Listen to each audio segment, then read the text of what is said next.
primera vez que trabajé en Secretaría de Gobierno fue hacia el año 2003, volví hacia el 2010, no, mentiras, como hasta el 2006 volví, estuve otro rato hasta el 2008,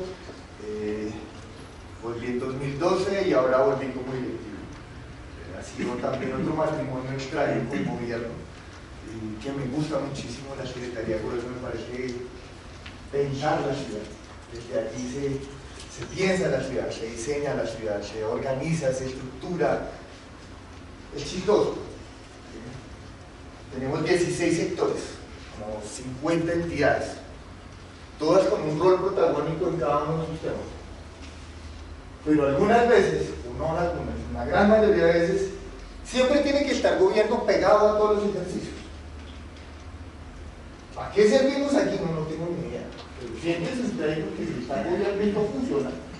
Y si no está gobierno esto se despeluca. ¿No? Es interesante esa lectura. ¿No? ¿Y por qué se da eso? Lo digo también porque se da eso. Antes gobierno tenía todo el ejercicio de ciudad, tenía todo el ejercicio de gobernabilidad por un lado, pero por el otro lado tenía todo el tema de seguridad, tenía la Subsecretaría de Seguridad y Convivencia Ciudadana. Ese sale en octubre y se crea la Secretaría de Seguridad, crea un vacío, deja una gran oportunidad a la Secretaría de Gobierno y creamos una cosa que se llama la Subsecretaría de Gobernabilidad y Garantía de Derechos. Y en esa subsecretaría amarramos la Dirección de Derechos Humanos y amarramos la Dirección de Diálogo Social. Y empezamos a trabajar en un ejercicio de cómo pensar un proceso de garantía de derechos dentro de este ejercicio. Entonces, esa es como la oportunidad que nos dan a nosotros de crear este tema. Y ahí lo cierro. Ese tema puntualmente, ¿cómo cambió esa cosita? Ya les voy contando más de eso, pero les pido mil excusas, pero quiero hablar de diálogo social. ¿Me puedo volver al anterior momento? Diálogo social, una apuesta desde la gestión de la conflictividad. ¿Alguien ha oído hablar de diálogo social? ¿Alguna idea? Suena como, perdón, se va a poner usted bravo con eso, pero me hace pensar en cohesión social. ¿En cohesión social? No, la verdad no. Por el contrario, el diálogo es reconocer diferencias. Y el diálogo se parte de profundas diferencias. No busca cohesión. Eso es el opuesto. Totalmente. Entonces, pero más allá de eso, ¿no voy a hablar de diálogo? Pues lo hacemos todo el día. Entonces, bueno, aunque es chistoso, también lo digo todo el tiempo. Es muy simpático. Lo que nos hace seres humanos. Y hablo de como antropólogo. Gran parte de lo que nos caracteriza como seres humanos es el lenguaje. Es nuestra matemática humana. Es el diálogo. Pero somos una sociedad tan rara que no nos gusta hablar. Y creamos instancias que nos permitan hablar.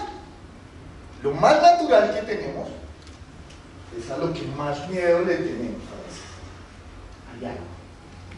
Pero ¿por qué hablar? ¿Sí? ¿Por qué la necesidad de hablar?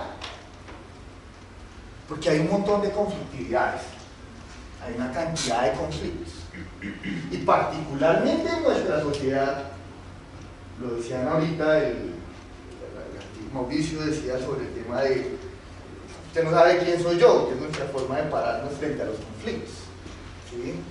Y pues también tenemos una fuerte tradición de el manejo del conflicto desde el tema armado, desde, no sé, y desde el mismo hecho de ser latinos y decirnos, usted no se vaya a montar chino la cosa, si a usted se la roban en el colegio, vaya y se va por la jeta con ese mal.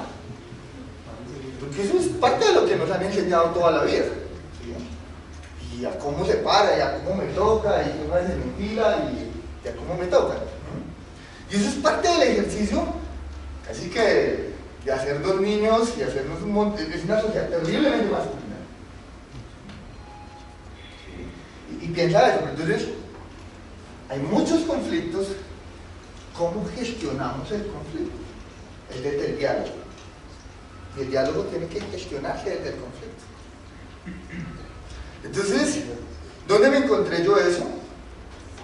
Me llamó profundamente la atención, y eso se lo digo. Lo encontré en Centroamérica, haciendo consultoría en Centroamérica. Nosotros, para hacer cualquier excavación, para hacer cualquier cosa, que nosotros tenemos un montón de horas. Entonces tiene que hacer consulta previa y no sé qué cosas, y hacer esto, y todo un proceso. Nos encantan. Nosotros vivimos en un país de normas. Definitivamente no nos llaman santanderistas por nada gratis. O sea, que en la Plaza de Bolívar, encima del Palacio de Justicia, tengamos un letrero así de grande que dice que las armas obtuvieron la libertad, pero solo las leyes soltarán la independencia. No, las armas obtuvieron la independencia porque las leyes soltarán la libertad. ¿Sí? Al contrario. Nos fascinan las normas. Pero, como lo veían ahorita ustedes, también nos encanta mamarle gallo a las normas. ¿Sí? ¿Sí? Entonces, siempre lo hacemos así. Tenemos un montón de normas. Entonces, ¿qué pasa en Centroamérica? ¿Qué fue lo que me llamó a mí la atención? Allá no existe nada de consulta previa, allá no existe nada de eso. Y allá hablan de una cosa que se llama licenciamiento social. Entonces, viene de la comunidad, viene empresa extractiva. Siéntense aquí y hagamos un acuerdo de buena fe. Y hagamos un diálogo social. Y en teoría hagamos unas reglas, hagamos unos acuerdos, hagamos unos pactos, pero nunca está el Estado como un tercero ahí mediano. El Estado no tiene nada que ver con esa vaina, ni para cuidar los recursos, ni para regular el ejercicio, sino es exclusivamente comunidades, empresas. Eso es muy llamativo. Y digamos que eso me hizo pensar acá y empezar a venir por un montón de trabajo que yo ya venía haciendo acá en Bogotá. Ahorita me refería a uno. Antes de que me lo vuelvan a referir, lo pongo sobre la mesa. En el 2006 arranqué con el equipo de gestores de convivencia, esos discos que andan de chaqueta roja por toda la ciudad, en todos los disturbios, marchas, tropeles, etcétera, etcétera. En el 2008 se formaliza, y yo me retiro de ese equipo en 2010. No se queda en gobierno, ese equipo, lo quiero aclarar, se fue para seguridad y trabaja hoy en día en la dirección, hace parte de la dirección de seguridad de la Secretaría de Seguridad. Entonces, eso me empieza a permitir hacer una serie de lecturas de ciudades, hablar de conflictividades, cómo empezar a administrar unos temas. Pero, ¿qué es conflicto? Hay una definición que me gusta mucho, y es esta, de Vincent Fisas. ¿Sí? Todos saben quién es Fisas, ¿cierto? No tienen ni idea de quién estoy hablando. ¿Cómo? Vincent Fisas, ¿saben quién es? Es el director del Observatorio de Paz de Barcelona. Y es el que ha escrito, es el que ha escrito, ¿sí?, los anuarios de paz desde el 2006 a hoy. Y es una lectura muy interesante sobre los procesos, y es un gran lector de Colombia frente al conflicto armado.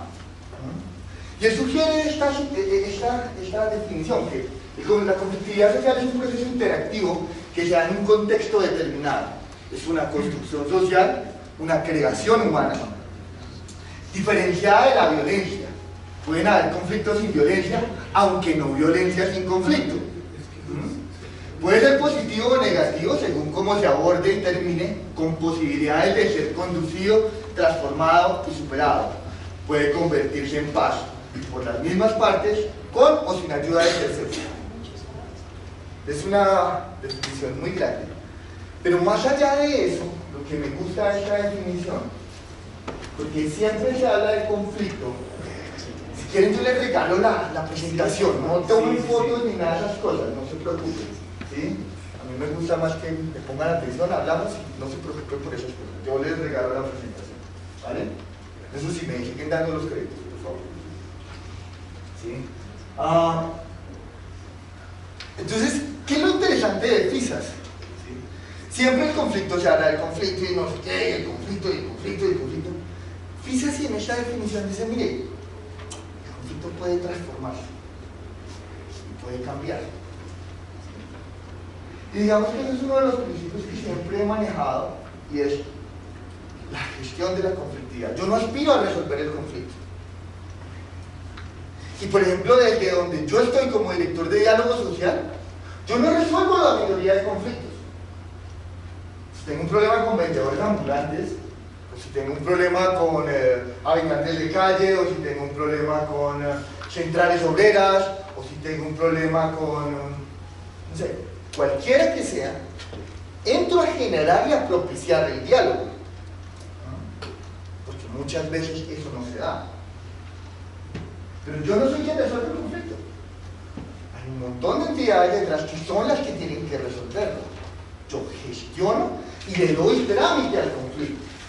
Y creo que eso es lo más importante dentro de las situaciones de conflictividad social, es darle trámite al conflicto.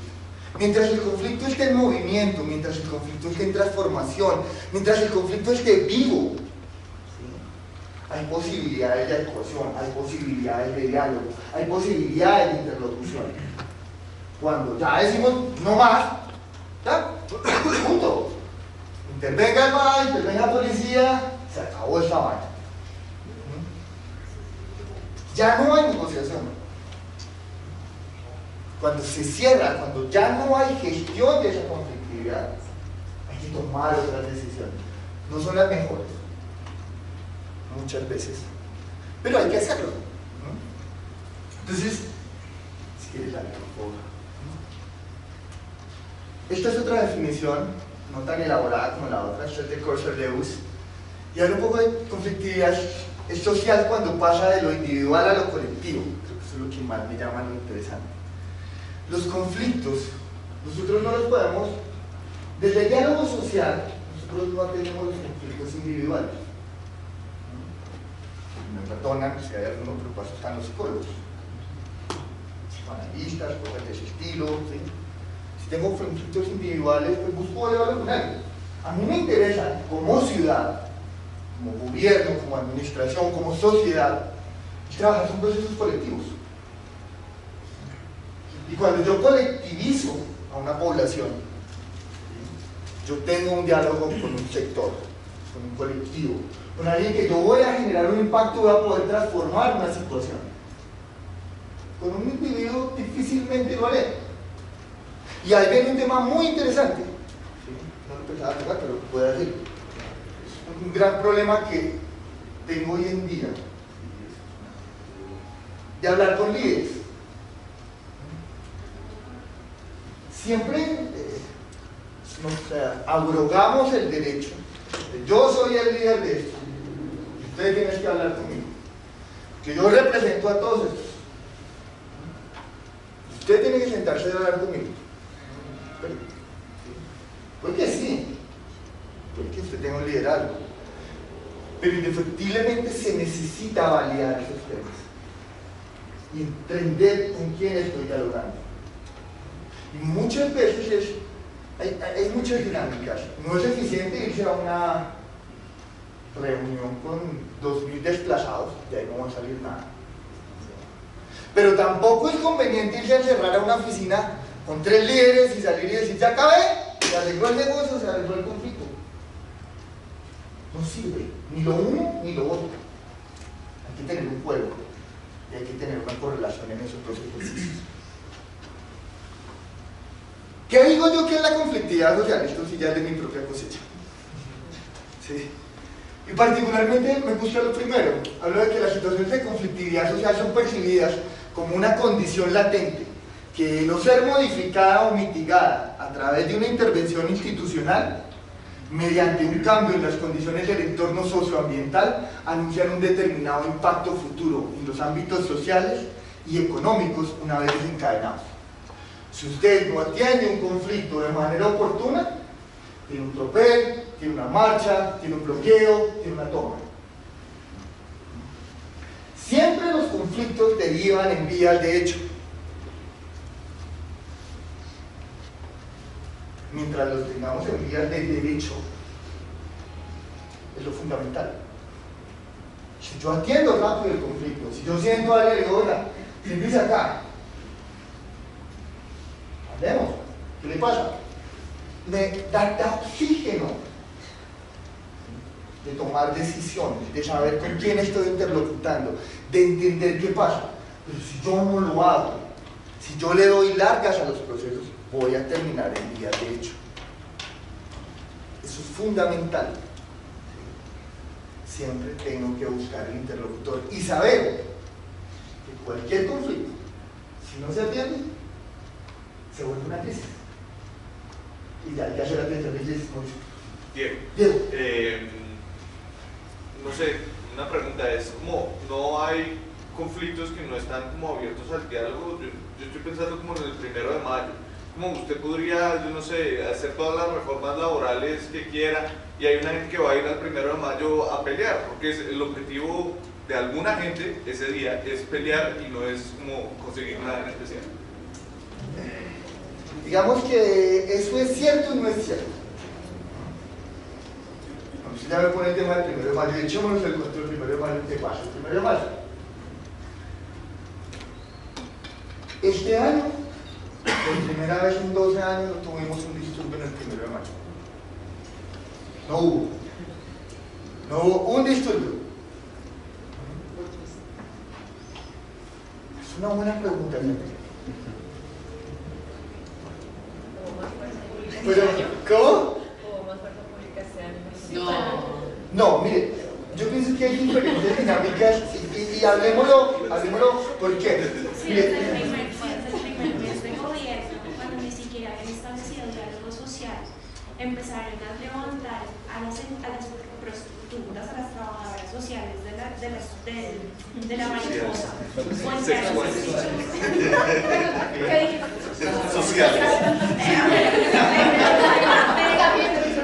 Pero, o sea, si empiezas con represión desde el primer momento que entras, ¿no? Acordémonos de la señora que se me olvidó el nombre, lamentablemente, pero que muere en la autopista norte, víctima del sistema de salud, y la revictimiza al SMAT, a su familia, por llamar la atención.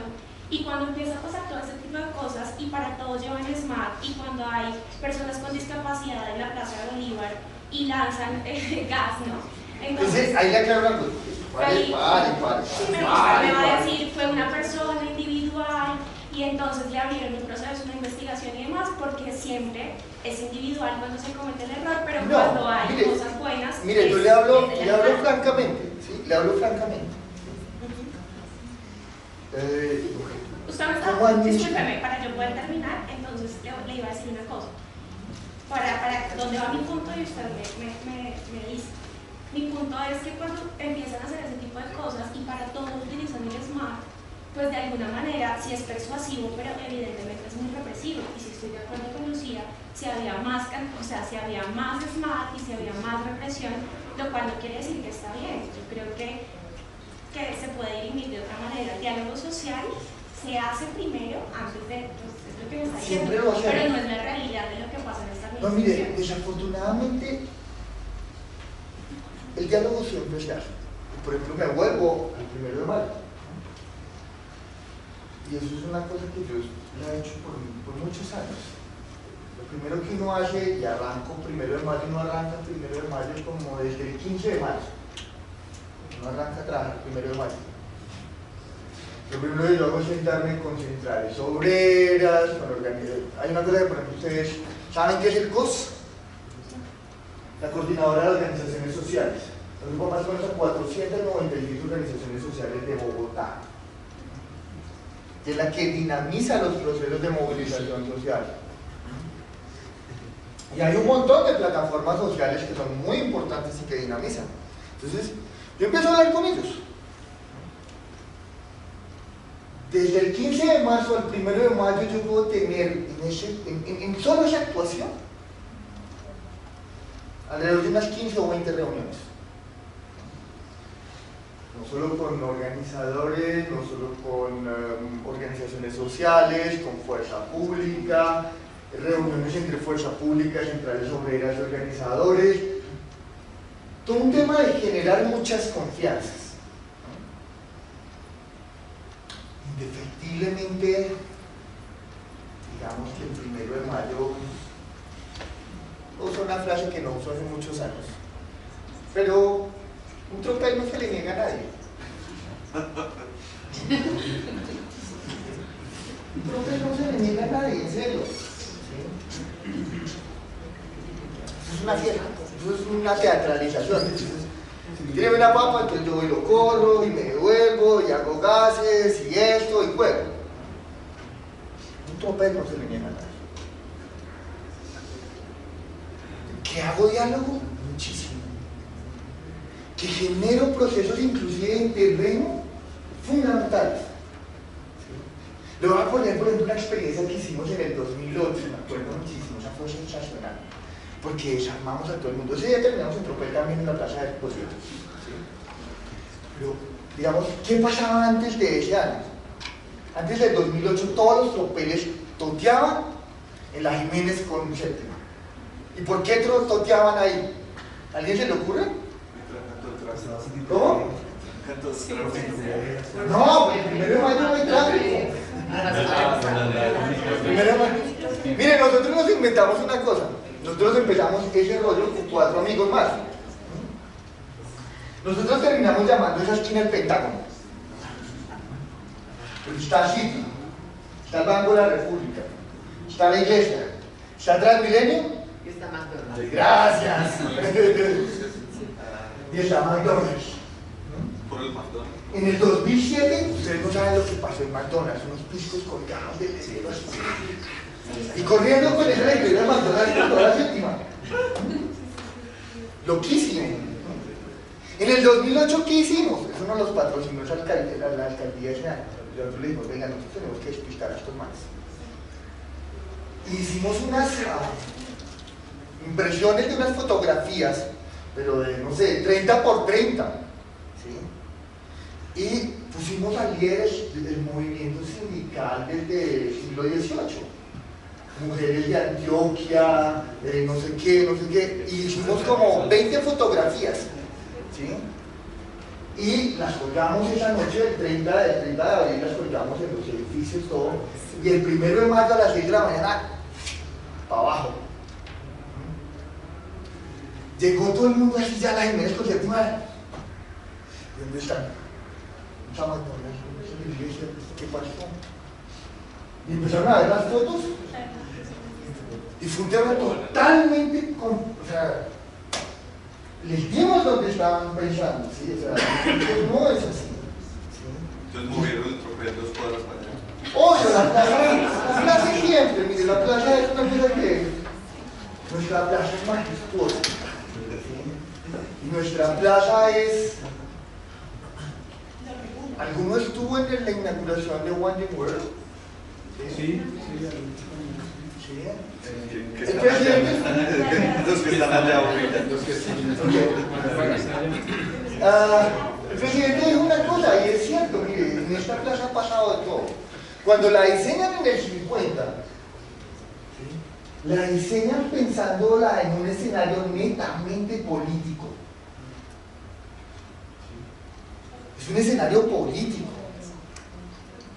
Y donde, se los puedo decir, mire, el señor que viene de Tiría, Antioquia, a hacer una reclamación, quiere llegar a Plaza Bolívar.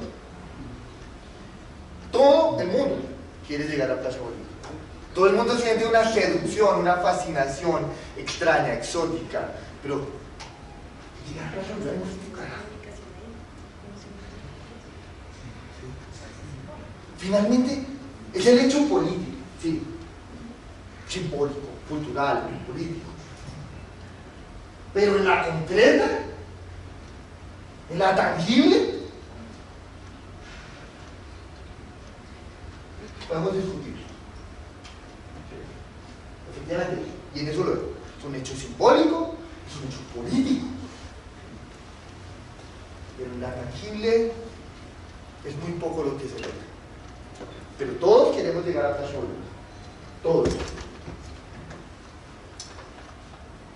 Volvemos al tropel, entonces ese es el tema. Entonces, ¿qué pasa el 1 de mayo? El 1 de mayo siempre hablamos. Ustedes oyeron noticias del paro cívico del sur, ¿cierto? Sí. Mire, frente al paro cívico del sur, yo estoy monitoreando el paro cívico del sur y estoy hablando con todo el mundo desde mayo. He dicho 20.000 reuniones. Pero el proceso de radicalización también de las organizaciones sociales. No me interesa. Voy a hacer lo que quiero. Y puedo inclusive pidiendo. No, así no me sirve. Así no me sirve, punto. Y es un problema muy complejo. Efectivamente, se respondió dentro de miles de dinámicas. Una fue el proceso de acompañamiento y de siempre el proceso de presencia de fuerza pública. Pero hicimos un proceso de diálogo, que se ha hecho unos temas de salud, etcétera, etcétera, etcétera, se ha hecho, no sé. Ahora que menciona el tema del paro cívico del sur y cuando menciona la radicalización del movimiento social, me surge la duda y es, cuando se genera efectivamente esos espacios de diálogo y viene un proceso de desconfianza histórico donde hay un incumplimiento reiterado por parte de una de las partes, llega un punto efectivamente en que la memoria histórica le da a uno para radicalizarse frente a uno u otro compromiso. Digo, el diálogo ahí realmente, ¿qué tanto sirve?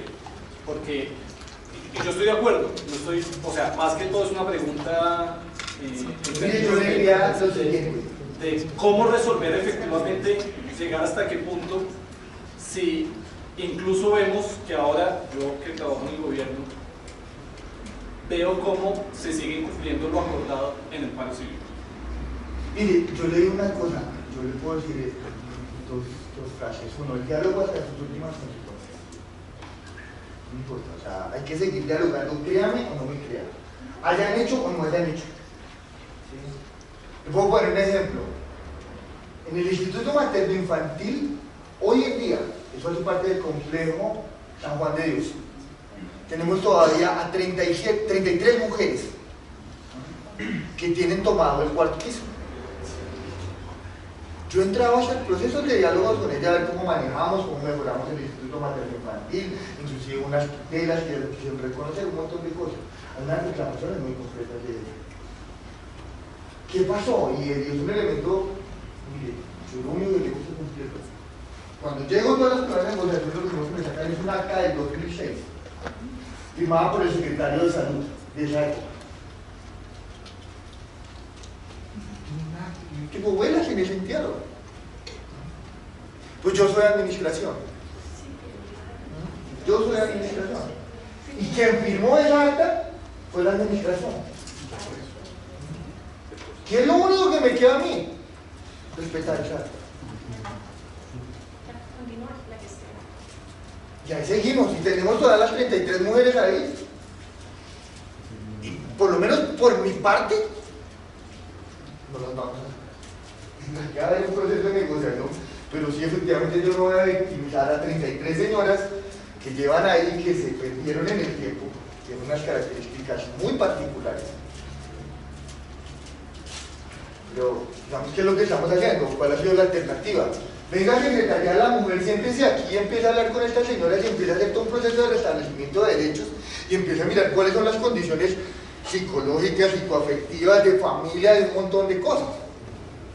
Porque hay unos enredos muy complejos en el proceso. Esperen, ya. Entonces, usted me dice, ¿qué hago? ¿Sigue la pena, si vale la pena seguir haciendo el diálogo? ¿Así hacen incumplimientos? Sí.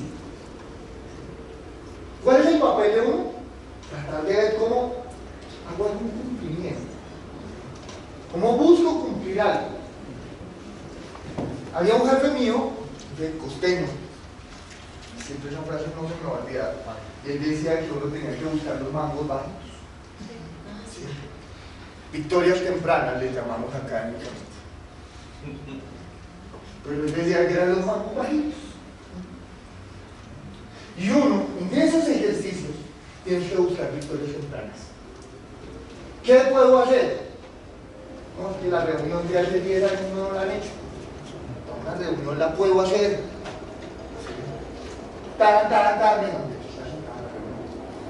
Y eso me empieza a generar confianza, y no solo confianza, sino legitimidad ante el otro actor.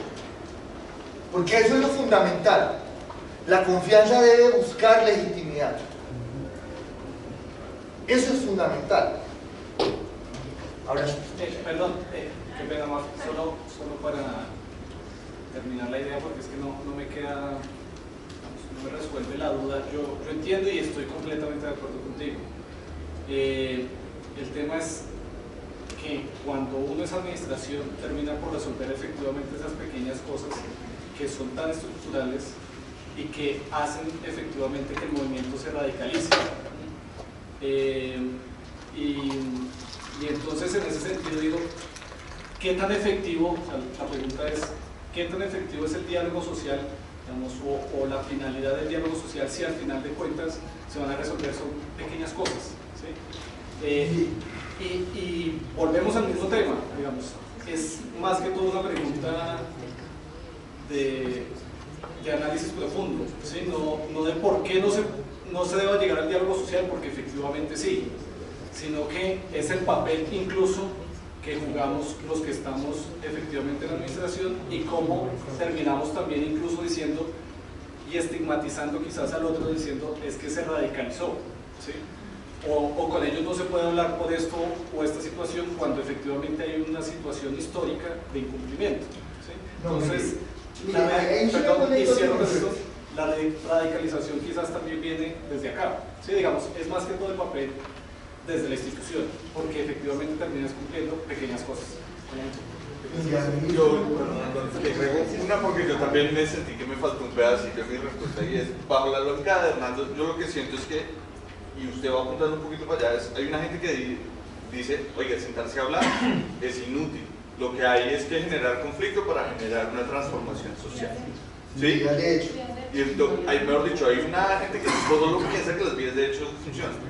¿Cómo hace uno pues, para usar las herramientas que usted pues, defiende que nos está presentando para acercarse a esa gente? Mire, yo pienso que, yo se los decía ahorita, hay que buscar legitimidad, hay que buscar confianza. Efectivamente, el papel cuando uno trabaja en el Estado es muy ingrato. Eso es terriblemente ingrato. Porque así como usted me lo expresa ahorita y estamos, digamos, en un espacio académico, no lo podemos hacer en la oficina. Entonces, sí, efectivamente pasa eso. Yo no creo, mire, creo que hay un tema que es importante y es buscar legitimidad y buscar confianza con él. Creo que efectivamente uno no puede resolver el problema estructural, no lo va a resolver. Usted no va a parar la marcha de Cumbre Agraria ahorita el 10 de octubre. Porque hay un incumplimiento de 250.000 millones de pesos perdidos. No los va a poner usted sobre la mesa ahorita. No los tiene. Pero es que muchas veces, y en eso sí lo puedo decir, la radicalización no se da por el incumplimiento per se de que usted no me dio los 250.000 pesos.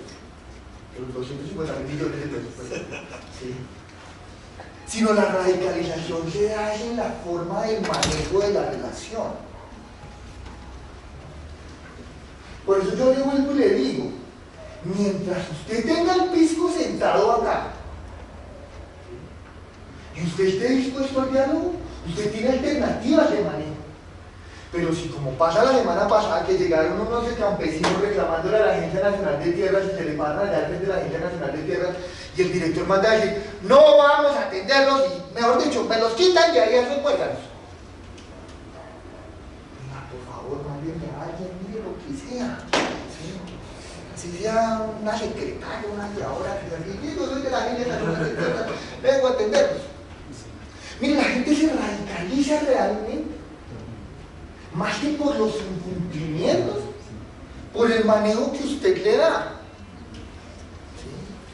Si usted llama a la gente y le dice, mire, yo no le voy a dar los 250.000 pesos hoy, se los voy a dar así, se los voy a dar así, se los voy a pagar en 15 años. Y mientras tanto vamos a hacer esto y vamos a hacer esto, y venga y la otra semana tómese un tinto conmigo y buscamos la reunión con este otro y hacemos esto. Y vuelvo y les digo, eso que les decía desde el principio, debe gestión, debe trámite al conflicto. Es que te escucho hace rato y me nace una divergencia de cosas entre, digamos, ese diálogo social, la participación ciudadana y la construcción de ciudad, ¿cierto? Como tres cosas que están inmersas ahí mismo. El diálogo se agota en un momento dado. Yo puedo seguir dialogando, pero si no hay resultados, se agota. La participación ciudadana está agotada, de hecho, y la baja credibilidad y la baja confianza que existe en la administración, pues obviamente no permite que haya una construcción colectiva de ciudad. ¿Cómo conjugamos esas tres cosas? ¿O dónde está el punto de quiebre para que realmente empiecen a aparecer elementos tangibles que le vuelvan a generar confianza, donde el diálogo sí produzca un resultado, o que la participación ciudadana se traduzca en confianza y en credibilidad? Yo puedo añadir una cosa sobre el tema de la confianza, y es, Álvaro, porque la confianza no únicamente, o la desconfianza no viene desde el ciudadano hacia la institución, sino de las instituciones hacia la misma participación ciudadana en los movimientos ciudadanos. ¿Sí? Entonces creo que ahí, digamos, antes de poder propiciar ese diálogo, está ese círculo, digamos, que ya no, digamos, vicioso, que ya no es virtuoso, y que también lo hablamos con Mauricio.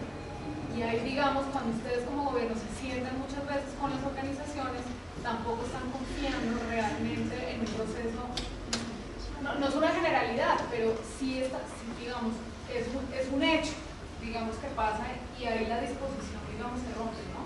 Mire, yo no le puedo negar eso, desafortunadamente, ¿cómo plantear? Las administraciones, efectivamente, no solo hablo de gobierno digital nacional, hablo de mundial. O sea, hace poco me regalaron un libro que se llama Leadership Without Answers, porque hoy en día los líderes no tienen respuestas, no tenemos respuestas frente a las conflictividades. ¿Qué hacemos con esto? No sé. Y una respuesta muy fácil, efectivamente, desde la administración hacer un proceso de estigmatización frente a alguien. Y tengo todas las condiciones para hacerlo. O sea, tengo medios de comunicación, tengo una serie de estructuras, tengo una serie de manejos políticos que puedo dar para satanizar un proceso. O, por el contrario, también subirlo, ¿no?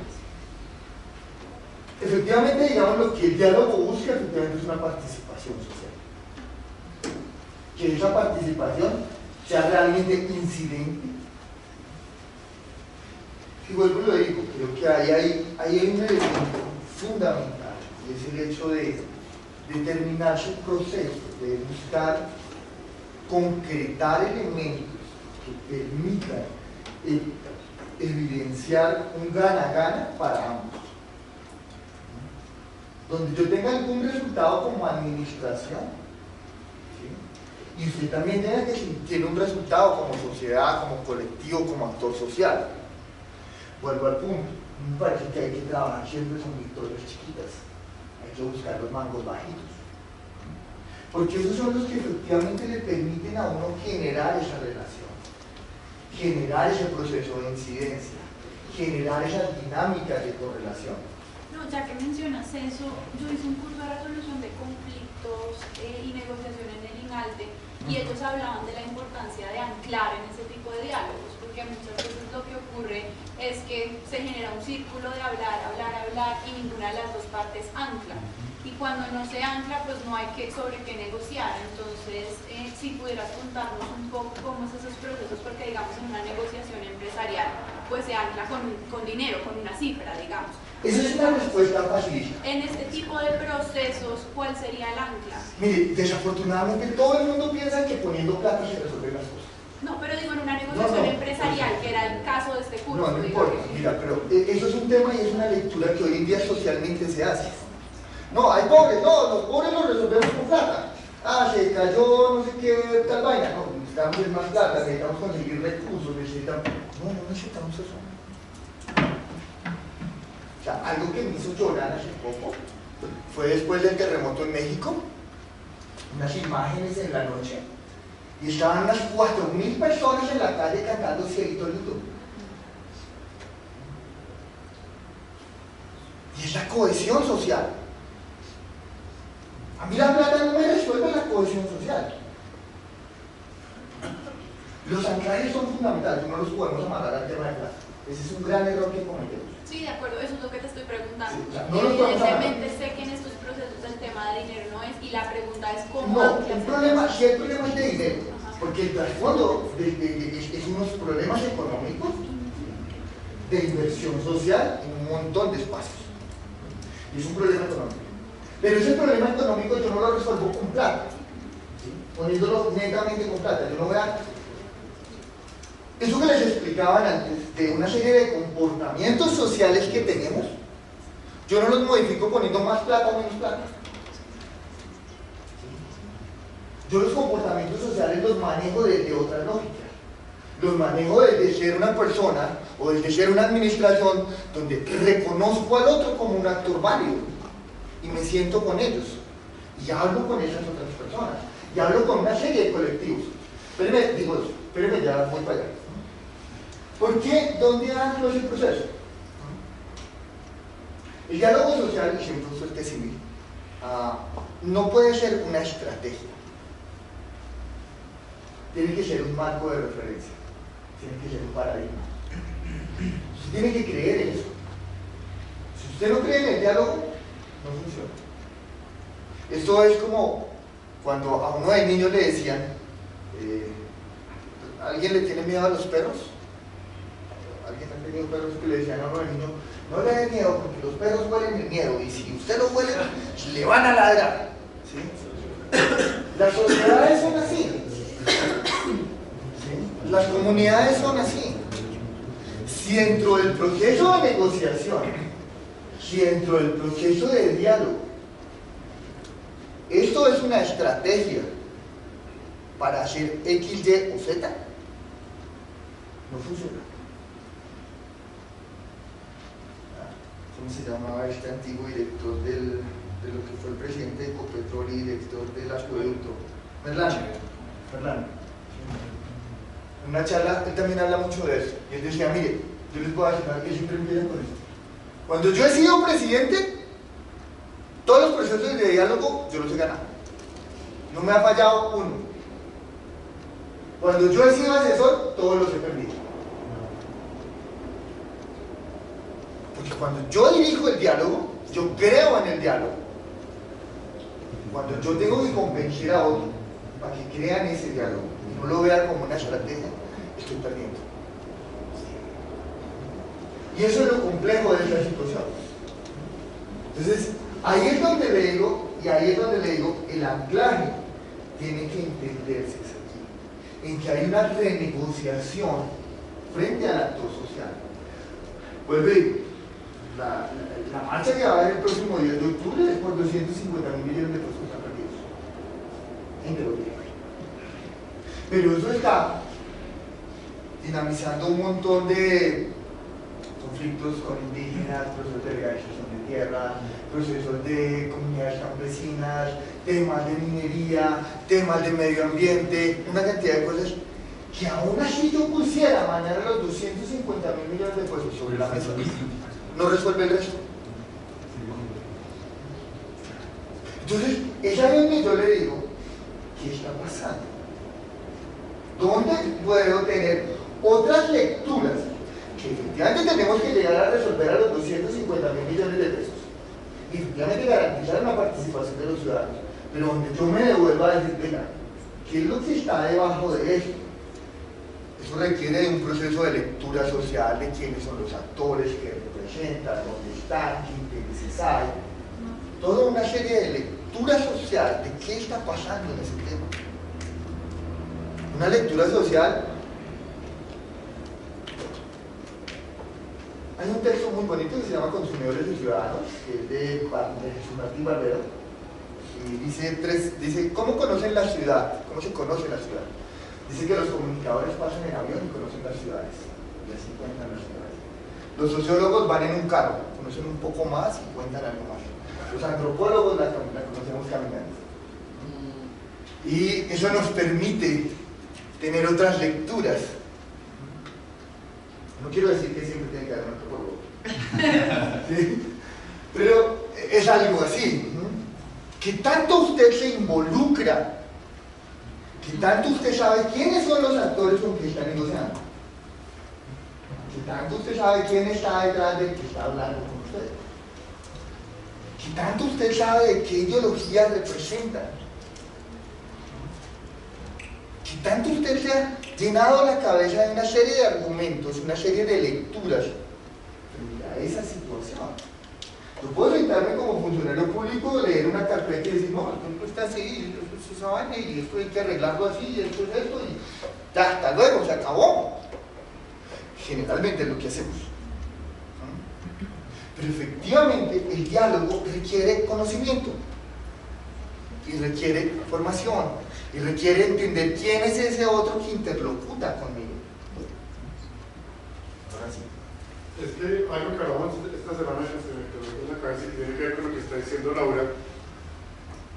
El diálogo hoy, como está pensado, ni siquiera estructurado, sino como nuestra actitud al diálogo, es que yo no estoy dispuesto a ceder, y mi actitud es que yo soy el único que tengo la razón en el diálogo. Cuando de entrada partimos de esa base, y digamos, en la clave de lo que habla Álvaro, es que solamente mi razón es válida, y eso lo podemos ver en cualquiera de los pilotos de Avianca, cualquiera de estos, de lo que está sucediendo en este momento, cualquiera que está ahí está partiendo de la base que él es el único que tiene la razón, y que el otro no, y yo tengo que convencer a los demás que yo soy el único que tengo la razón, porque yo tengo uno que pisa duro para tener lo que llaman margen de negociación. Entonces yo tengo que pisar duro y morderlos de primero para poder tener un margen que me permita negociar. Pero ninguno está partiendo de la base de que tiene que transar y que tiene que ceder para poder construir colectivamente. Entonces ahí esa construcción del diálogo y la resolución del conflicto se vuelve más algo de lo que estábamos hablando inicialmente con Mauricio García, de esa construcción cultural, ¿cierto? Y de esa construcción de la norma y de la gobernanza, de cómo resolvemos el conflicto, cómo resolvemos el diálogo y cómo construimos colectivamente. Y creo que por eso me menciona a esos tres elementos que me parecen fundamentales, pero el cómo resolverlo, pues parte más desde la actitud por la cual yo me siento en la mesa, o me siento en la negociación, o me siento en el diálogo, que no es pensando que yo tengo la razón. Creo que por ahí llevamos esta semana.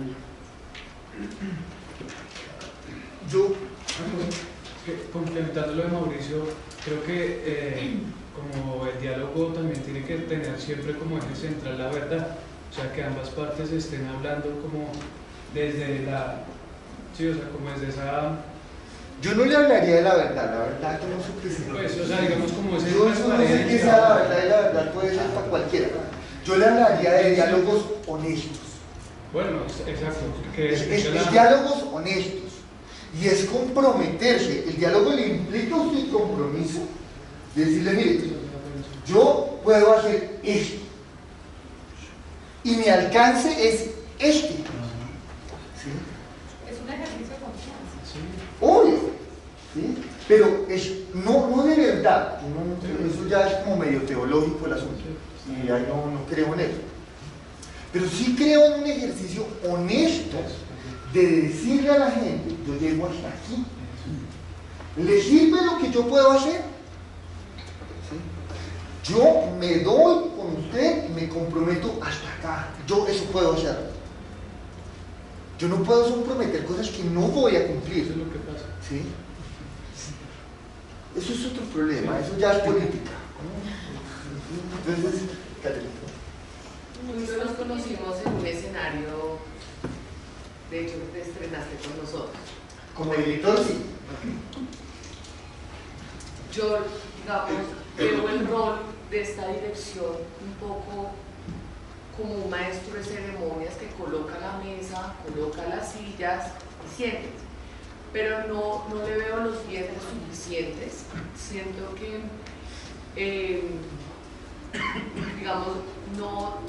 muchas veces no se tiene, no digo por tu rol, sino en general, no se tiene la capacidad de efectivamente sentar los dos lados y que estos dos lados cedan. Y adicionalmente, bueno, independientemente de que hay unas personas, y yo he sido parte de marchas que si no hay SMAT, la marcha no fue buena, o sea, así de simple, uno ve, sí, de verdad, o sea, si no hubo SMAT, no permite que nadie. tal cual, o sea, si no hubo SMAT, no estuvo buena la marcha. Pero digamos, si hay algunas marchas, algunas protestas que están exigiendo algunas cosas, y como tú dices ahorita, que en tierra, si hay alguien, así sea la de los tintos, o sea, de verdad no hay unos dientes, y esto termina, mi pregunta es que si acaso esto puede terminar como en un saludo a la bandera, de poner la mesa, poner las sillas, y no generar con quién se haga el diálogo. Se corre el riesgo, se corre ese gran riesgo. Y por eso me devuelvo a lo que yo decía atrás. ¿Con quién hablo? ¿Hablo con líderes? ¿Hablo con el colectivo? ¿Con quién hablo yo? ¿Con quién interlocuto? Si me voy al tema que vos planteas, habían miles de interlocutores y habían miles de intereses. O sea, ese es esa es de las macronegociaciones que uno tiene que tener en cuenta. O sea, es una cosa que no debo decir, pero lo voy a decir. A nadie se le niega.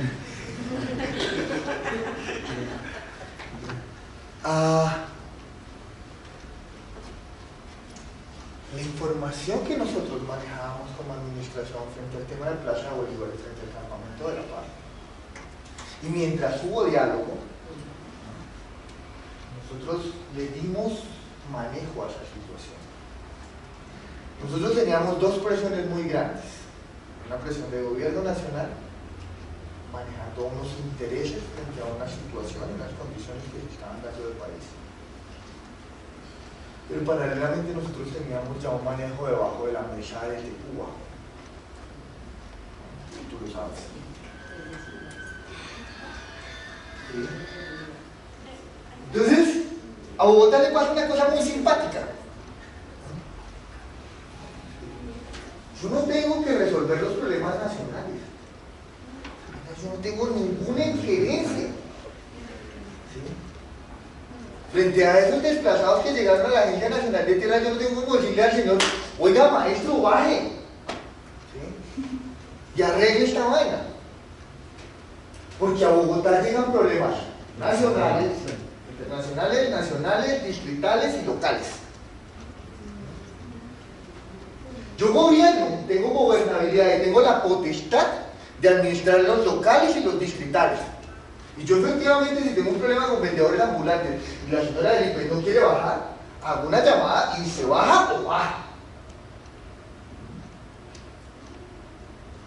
Pero, el señor de la Agencia Nacional de Tierra, yo, mire, por favor, usted tan gentil, ¿qué pasa con usted? Disculpe, yo molestarle su agenda, incomodarlo, pero tan gentil de matarme a alguien. Entonces, ¿qué pasa ahí? ¿Sí? No es que no tengamos dientes, ¿sí? Tenemos en el ámbito distrital. Exactamente. Yo soy un ejemplo, o sea, Bogotá es un monstruo, pero administrativamente es igual a Pitirirí, a Suacha, a Bonifirá. ¿Sí? ¿Qué tan grande es el equipo? ¿Qué tan grande es el equipo? Esperen.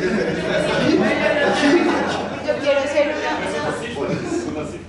¿Existe en el ámbito nacional una, digamos, una entidad, una dirección con la que ustedes puedan hacer la llamada y decirle, oiga, dígale a Pepito Pérez que vaya a atender esa situación o estamos como ruedas, pues digamos, hay una rueda suelta ahí en esa parte? Digamos que ese es un proceso que hoy en día lo trae Presidencia de la República. Es una agencia que se llama, y es más un observatorio, no tiene ninguna capacidad real. El único par que tenemos a nivel de país se llama CEDISCO, el Centro de Análisis, no sé qué, y Alertas Tempranas frente a la conflictividad social de Presidencia de la República. Pero volvemos al punto, CEDISCO es un observatorio y CEDISCO hace buenos oficios. Si el ministro quiere bajar o no quiere bajar, ahí nos quedamos cortos nosotros. Y efectivamente ahí es donde muchas veces la gente dice, pero usted es Bogotá, ¿sí? Yo soy Bogotá, yo soy igual que Moniquirá. ¿Sí? Yo no tengo capacidad de decirle a un ministro, señor, baje y atienda sus discos. Pero a mí, sí se me tiran las ciudades. Pero a mí sí me generan un conflicto. Pues yo sí puedo tener un tropel, pero yo sí puedo tener una toma. Pero generalmente quien manda es Bogotá, porque así sea un requerimiento a lo nacional, quien queda mal diciendo se manda esa. Eso tiene de largo y ancho. Espéreme un segundo, espéreme de ese espacio, ya voy. No, yo quería proponer que...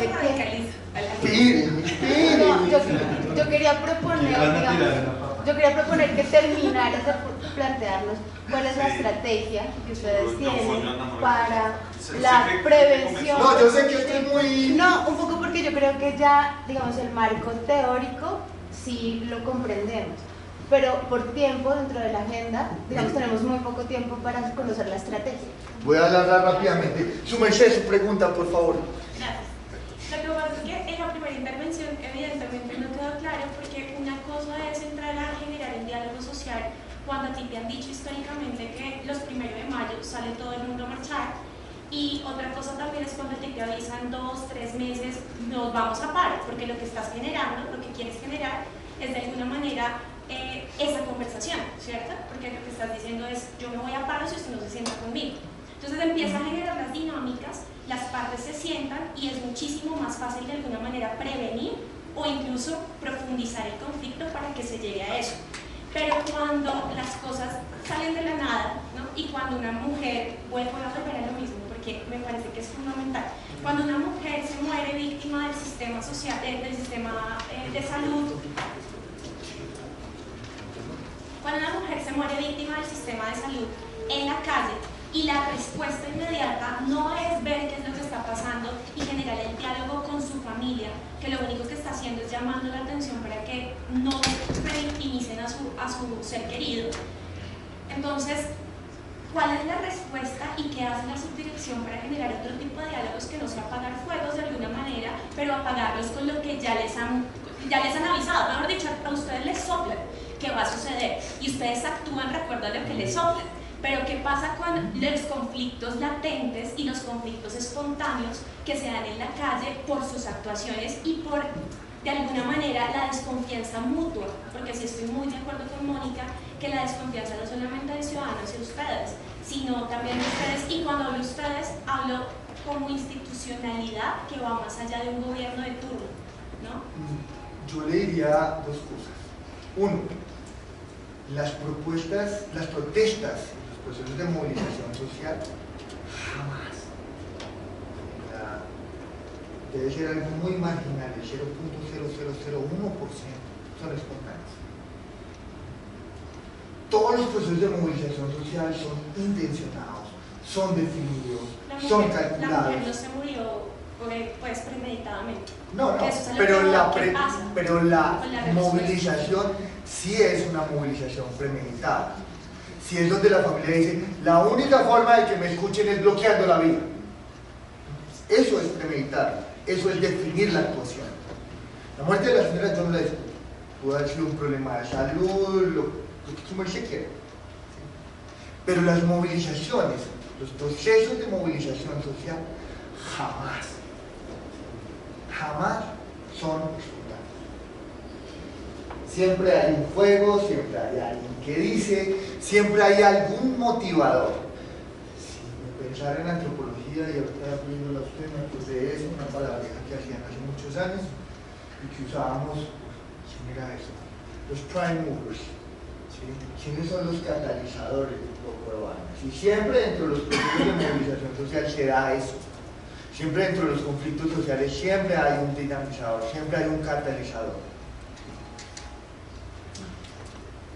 Desafortunadamente, puntualmente frente a su caso, y como al caso de muchas personas, yo tengo que hacer una ponderación de derechos como administración distrital. No niego que su protesta sea legítima, no niego que su protesta sea justa, ¿sí?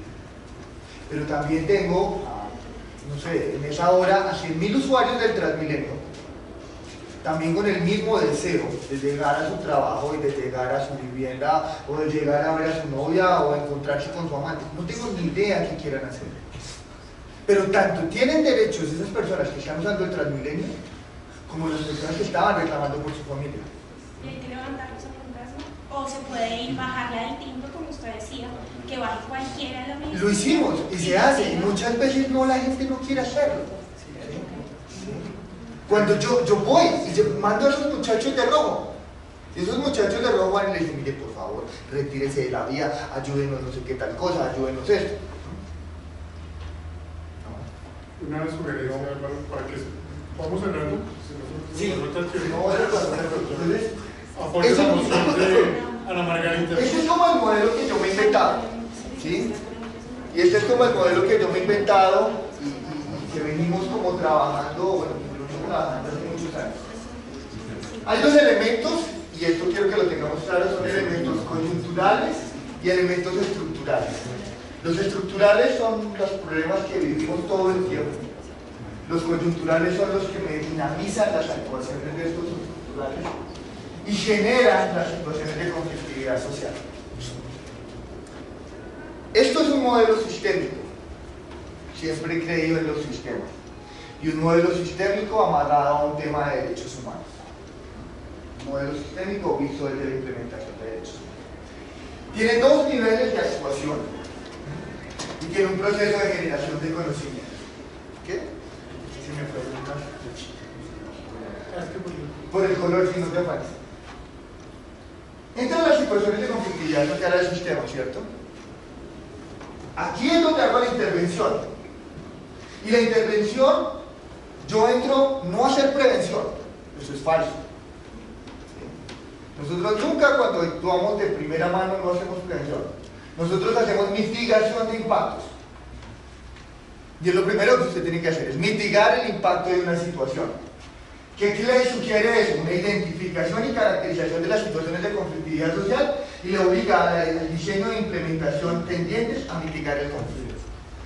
Eso aquí es la situación actual. ¿Dónde hago prevención? Acá. En el diseño de acciones de prevención de riesgo a las acciones de la situación identificada y en mi situación a futuro. Yo quiero prevenir situaciones, yo pienso en futuro y me regreso al proceso. ¿Dónde veo que esta cosa se armó aquí? Dentro del proceso de mitigación y prevención empieza a generar unos resultados en los procesos de incremento en la capacidad de respuesta institucional, donde yo empiezo a rehabilitar tejido social. Y finalmente, donde ese incremento de respuesta me genera una transformación del tejido social. Esto me tiene que generar unas lecturas, aquí muy desde la axiología, muy desde la praxis, muy desde el hacer, el de meterme a campo, el de hablar con la gente, el de estar en terreno, el de saber con quién estoy actuando, el de irme al relleno de Doña Juana y hablar con un poco de gente, el de hacer varias visitas, el de caminar en la calle, a un proceso de conceptualización y donde me debe generar unos procesos de conocimiento. Es sencillo, no es nada no es nada.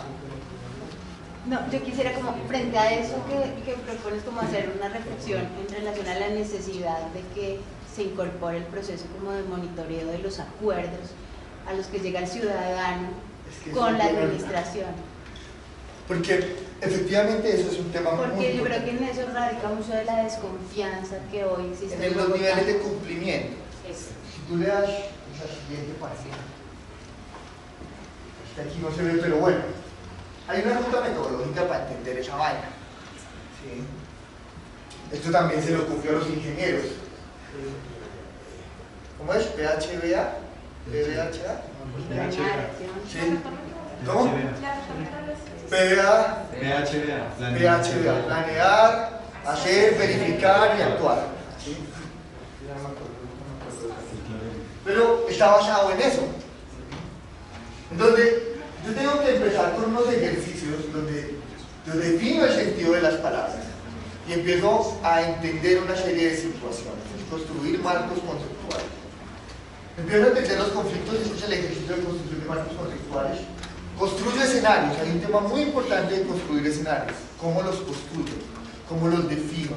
¿Dónde quiero sentarme? ¿Dónde quiero hablar con las personas?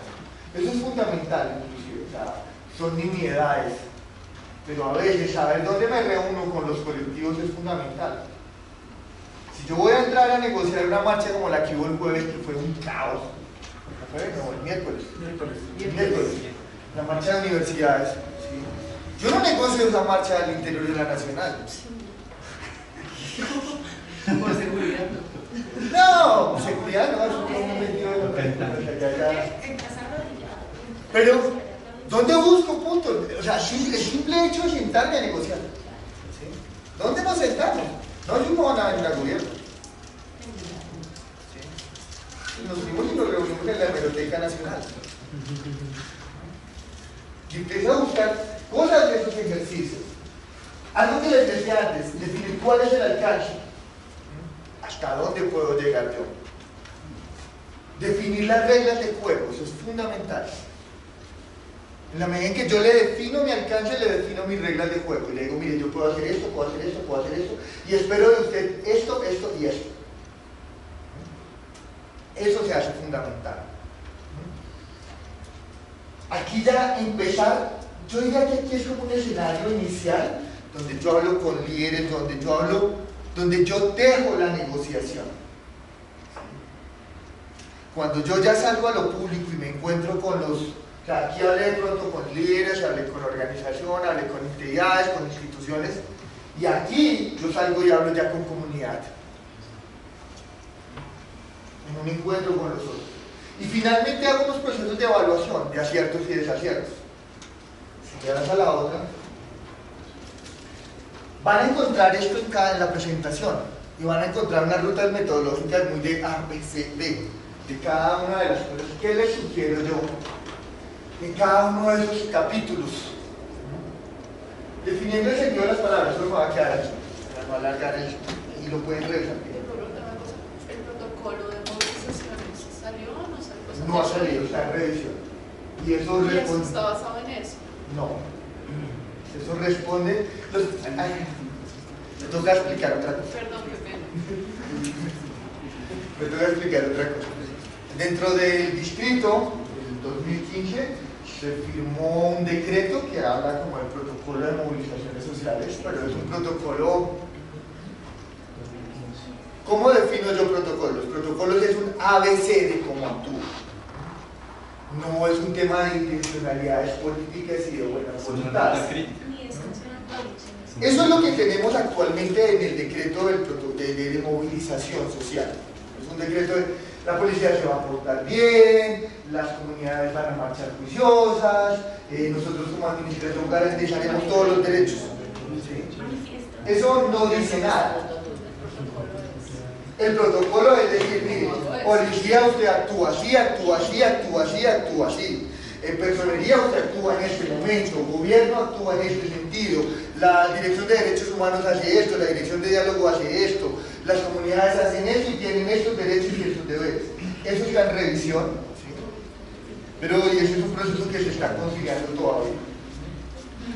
Pero no, esto no tiene nada que ver con el protocolo de movilización. ¿Sí? ¿Ese protocolo está concertado con sociedad civil o...? Sí, señora. Sí, señora. Más cuando algo que no existía. ¿Y lo está revisando la sociedad civil también o solo la Claro. ¿Están todos revisando? Todos. Está Personería, Procuraduría, Contraloría, Policía, Secretaría de Seguridad, Secretaría de Gobierno, están las comisiones de verificación, están varias organizaciones de sociedad civil, está la Coordinadora de Organizaciones Sociales, está todo eso. Para hacerlo como vinculante o solo para darle como el visto bueno. Vinculante no. Ok, ¿Sí? solo como Exacto. llegar a acuerdo. Llegar a un acuerdo y un consenso de estas son las reglas del juego y así vamos a jugar. ¿Estamos claros todos? Ese es el sentido. ¿Quién es la sociedad civil? ¿Quién es la sociedad civil? Ahí le digo, por un lado está todo el tema de la Coordinadora de Organizaciones Sociales, que son 456 organizaciones de Bogotá. Están varias organizaciones que ya tienen un reconocimiento histórico, como puede ser Reiniciar, Comité de Solidaridad de Presos Políticos, y un sinnúmero de organizaciones de ese estilo, ¿sí? Que ya tienen, y que digamos, con todo el respeto lo voy a decir, Yo generalmente me encuentro con todas esas organizaciones en la movilización social. Y ellos son realmente los beneficiados o damnificados de ese protocolo. Muy pocas organizaciones de, no sé, ambientalistas y voy a utilizar quebrar la vieja, ¿sí? Pues ellos no me salen allá porque ellos un poco se movilizan, un poco les interesa ese tema, no hay una intencionalidad per se frente a eso. Hay un montón de organizaciones más que no se dinamizan en ese proceso porque son marginales. Efectivamente, las que sí están de frente me están diciendo no, eso sí, esto no, etcétera, etcétera. Pero eso, digamos, esto, obvio que si yo lo miro frente al protocolo, y más bien si yo leo el protocolo, sí voy a ver muchas cosas de estas, ¿sí? Más que del protocolo acá. Entonces, solo me voy a quedar aquí definiendo las palabras, el sentido de las palabras. Yo parto como tres elementos de metodológicamente qué puedo hacer. Usted tiene que tener una definición y es compartir el significado de nociones, conceptos centrales que constituyen la labor inicial de todo proceso de diálogo social requiere. Esto permite el conocimiento y el entendimiento de los allí involucrados. Todos hablemos de lo mismo. ¿Sí? Porque muchas veces yo uso una palabra que para mí es una cosa y para ustedes es otra. Y hay que definirlo concretamente. Y perdóname, ¿qué herramientas utilizas para eso? Técnicas, es decir, ¿cómo generas eso ya en el terreno? Son diálogos muy sinceros, y un poco lo que yo les decía, hay un tema, no hay más herramienta propia, es un tema muy etnográfico, ¿sí? Es un tema muy de tener lecturas de muchos colectivos.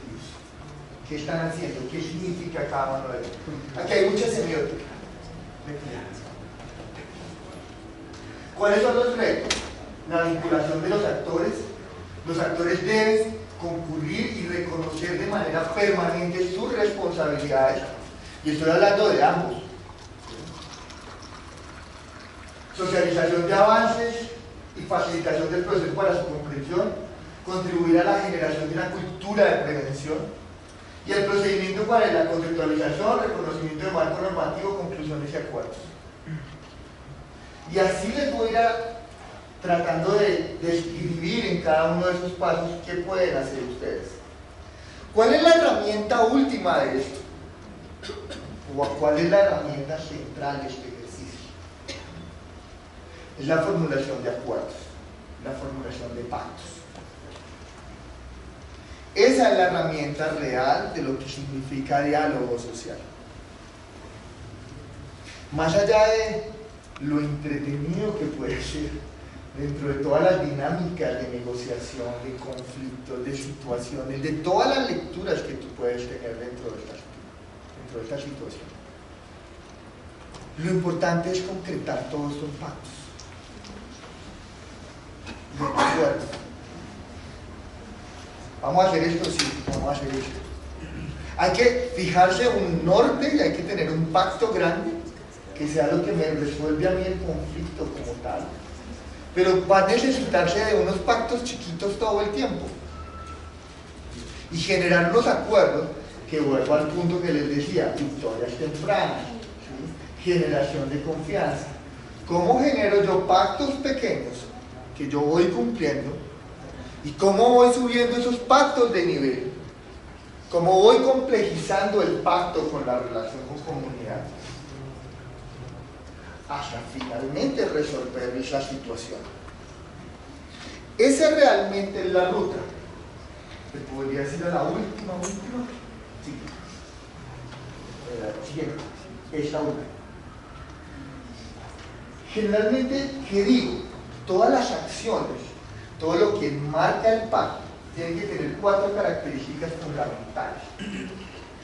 Todas las acciones que ustedes tienen deben ser asequibles, disponibles para todos. Tienen que ser accesibles, porque deben ser incluyentes. Deben ser aceptadas por las comunidades y sus territorios. Y deben ser adaptables a cualquier territorio o a cualquier comunidad.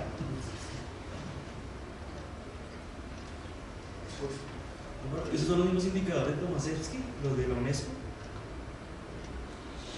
Está basado en eso.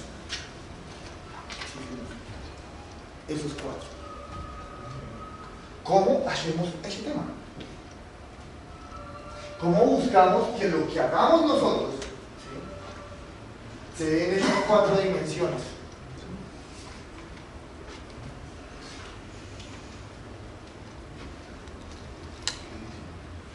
Esa es la apuesta. No se alcanza a ver. Asequibles, porque tiene que ser para todo el mundo. Accesibles, porque debe ser incluyente. Aceptadas, porque todos tenemos que aceptar las realidades. Y debe ser adaptable, porque lo puedo usar aquí o lo puedo usar allá. Eso es lo que tenemos que hacer. O es lo que les sugiero. Pues últimamente hemos visto como muchas movilizaciones, también hemos visto como mucha presencia del SMAT en las diferentes movilizaciones por X o Y razón, pero a partir de que se crea esta dirección se ha visto un cambio notable con respecto a los años anteriores en protección a la vida de los manifestantes, en cuidado del inmobiliario, bueno, 20.000 cosas. Ha habido, digamos, se ha visto un cambio sustancial después de, digamos, de la creación de esta, o no lo han medido aún. Yo creo que es muy temprano para hacerlo evidente. O sea, pues lo digo, somos un bebé en la administración, tenemos un año de creado. Creo que hay un reconocimiento hoy en día de que hay un espacio de diálogo. Y digamos que eso es lo que se ha venido posicionando durante este año. Antes de tirar el tropel, de, sí, como su Marcelo decía, me soplan a mí algunas cosas, ¿sí?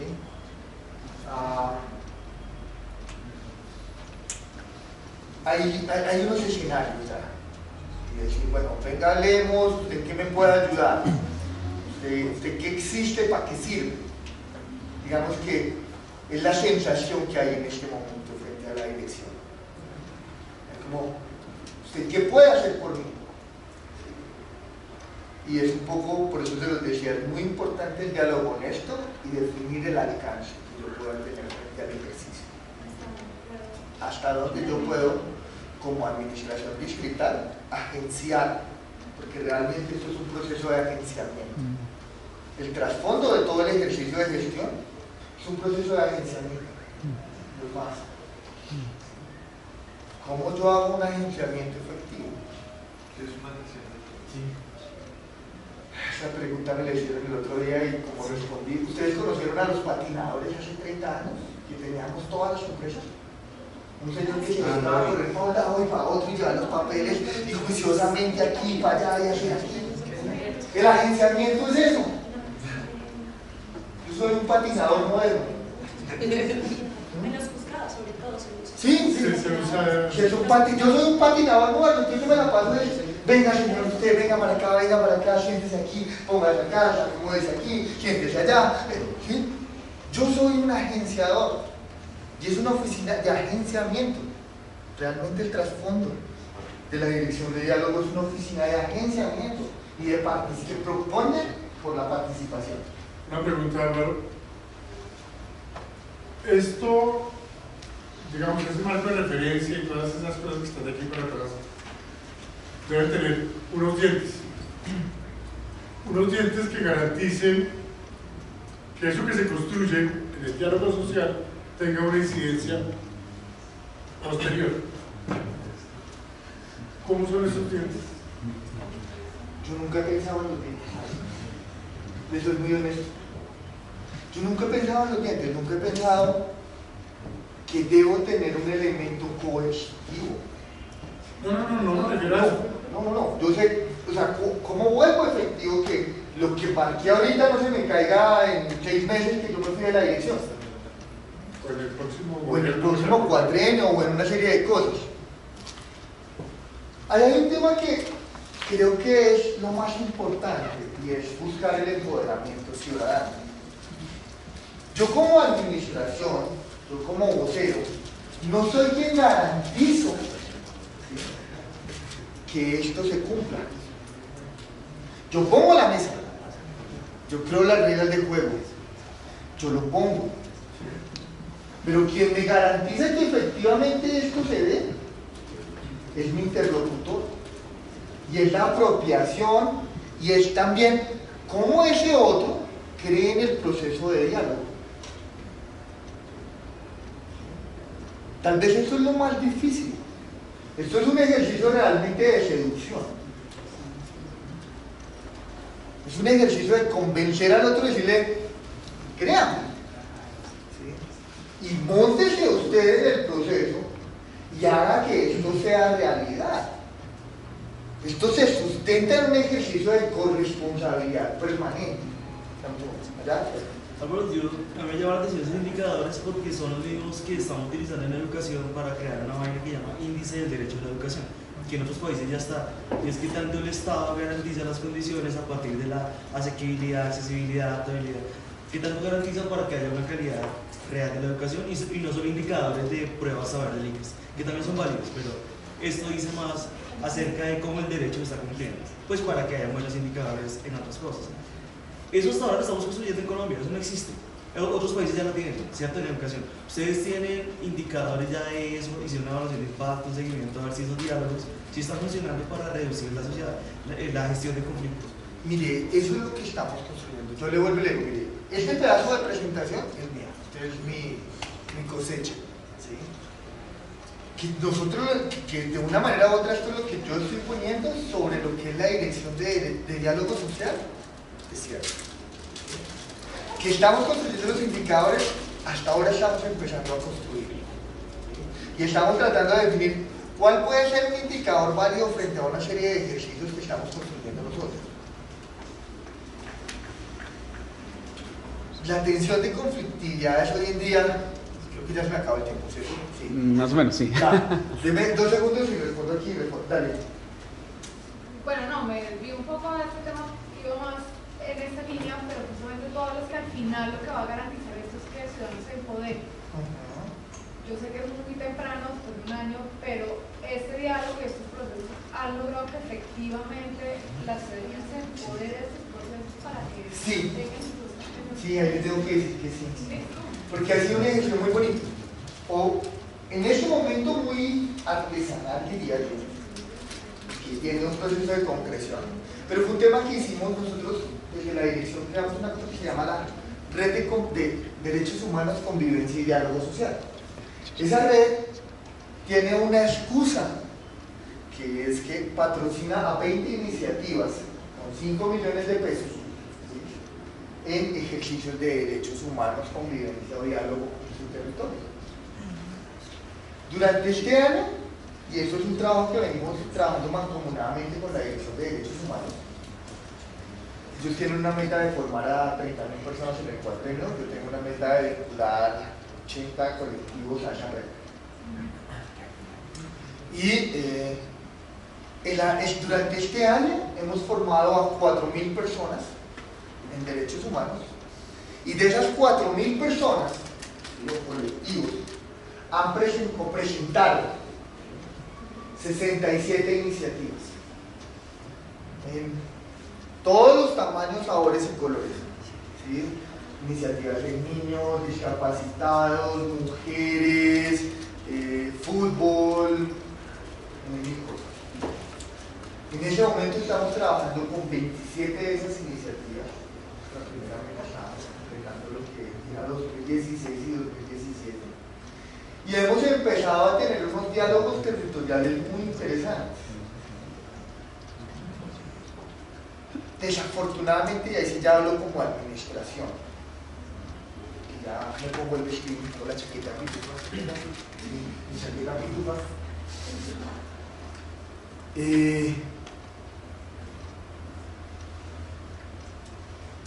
La administración tiene unos niveles de desconfianza muy altos hacia el resto de personas. Nosotros, como administración, legalmente lo hemos hecho todo y nos amparamos en un ejercicio de legalidad, y estamos, tal vez la gran promesa de esta administración es volver al ejercicio de cumplamos la norma, sea buena, bonita o fea, no se acomode a mí, no se acomode a usted, pero es la norma que hay, cumplamos. ¿Qué vaina? A veces dolorosa, a veces no tanto, pero cumplamos las normas, eso es fundamental. Desafortunadamente, ese cumplimiento o esa exigibilidad de la norma redunda en una disminución exponencial de la legitimidad de la norma. Un poco en la perspectiva que ustedes veían ahorita de las normas de papel, ¿sí? Cuando yo exijo la norma, pues madre, y se me baja la legitimidad. ¿Qué nos ha permitido eso? Tener ya 67 colectivos, 4.000 personas mal contadas, que están generando un diálogo con nosotros, que nos están diciendo, mire, en mi localidad pasa esto, en mi barrio pasa esto, ¿usted cómo me puede ayudar? Ya me dio una excusa, que fueron sus 5 millones de pesos, hicimos una obra de teatro, 500 niños divinos, contamos una cantidad de cosas, que sí. Y estamos construyendo ese proceso. Entonces, esa es como la dinámica, y por eso te lo digo en este momento, es un tema muy artesanal, ¿sí? Que tiende a ese ejercicio. Frente al tema de indicadores, esto es lo mismo, ¿sí? Estamos construyendo cuál es la medición realmente que yo puedo hacer frente a qué. O sea, están los conceptos, qué elementos uso yo para cruzar y qué variables uso para definir cuál es el indicador en relación a qué. Dónde voy a accesibilidad, dónde voy a adaptabilidad, dónde soy incluyente, etcétera, etcétera. ¿Cómo lo puedo mirar eso? No es fácil, yo voy a decir por qué. Porque indefectiblemente los conflictos sociales son totalmente transversales a toda la ciudad. Entonces yo tengo que estar en integración social, en salud, en vendedores ambulantes, en movilidad, en mil cosas. Entonces, algo que se tiene que construir, que no es fácil, es el indicador. ¿Qué significa conflictividad social y cómo yo puedo medir los índices de conflictividad social? Podría medir uno muy sencillo. Le diría, Bogotá maneja 400 marchas al año.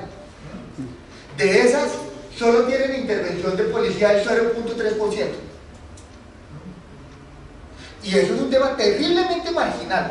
Quiere decir que en 10 marchas hubo intervención policial. Tema marginal. Pero es que esas 10 marchas tienen una incidencia política terriblemente grande en Bogotá, y a pesar de, o del país, y a pesar de que es un ejercicio marginal visto estadísticamente, en materia de conflictividad, en materia de análisis social o en materia de análisis político, se me disparan exponencialmente. ¿Cómo cruzo yo esas dos variables? ¿Cómo las correlaciono? ¿Me entienden? Su merced, la última, con esta nos despedimos. Que si, digamos, por ejemplo, una norma que va a salir, sí, alguna política que va a salir, y uno ya ve, pues se da cuenta que esa normatividad que va a salir puede generar conflicto. Entonces, digamos, ahí hay un campo, ¿eso lo has pensado? O sea, lo hacemos y lo tratamos de hacer, no es fácil, ¿sí? Porque un ejemplo así rápido, los procesos de implementación del carril diferencial en Bogotá es un tema terriblemente, usted lo puede ver como que pintaron una línea azul y allá y simplemente para que anden los buses. Es un tema terriblemente complejo, porque las implicaciones que tiene esa implementación se dan sobre el andén, sobre vendedores ambulantes, sobre habitantes de calle, sobre comerciantes, etcétera, etcétera, etcétera. Entonces, el ejercicio de negociación previo que nos toca hacer antes de la implementación de estos ejercicios, nos pasó el 1 de mayo, negociamos con dos gremios terriblemente complicados. Le voy a poner solo un ejemplo: moteros, de la 30 con 1 de mayo hacia arriba. A alguien, algún loco, se le ocurrió hace X años, ¿sí?, pintar una línea amarilla sobre la de la 1 de mayo y decirles, ustedes pueden hacer de aquí para allá, de la línea amarilla para allá, lo que ustedes quieran. De la línea Macaya, yo llego y digo, no, venga, yo estoy en recuperación de espacio público y estoy haciendo, esta línea no existe. ¿Hay algún acuerdo como el que les mencioné del 2006 en el Hospital Materno Infantil? No, aquí vino alguien y pintó y eso es lo que nosotros tenemos. Hay un tema, un derecho consuetudinario, pero es válido que, no sé, 300 moteros me bloqueen unos andenes que yo no pueda usar para otras cosas, a pesar de que sea un gremio económico importante en esa zona, maneje una serie de cosas. Es válido que ellos tengan ese andén, no lo puedo usar yo completamente para la ciudadanía. La discusión es muy difícil, todavía seguimos en ese ejercicio. Las marchas son a la orden del día. Ahí vamos. No. Gracias. Muchas gracias, muy amable.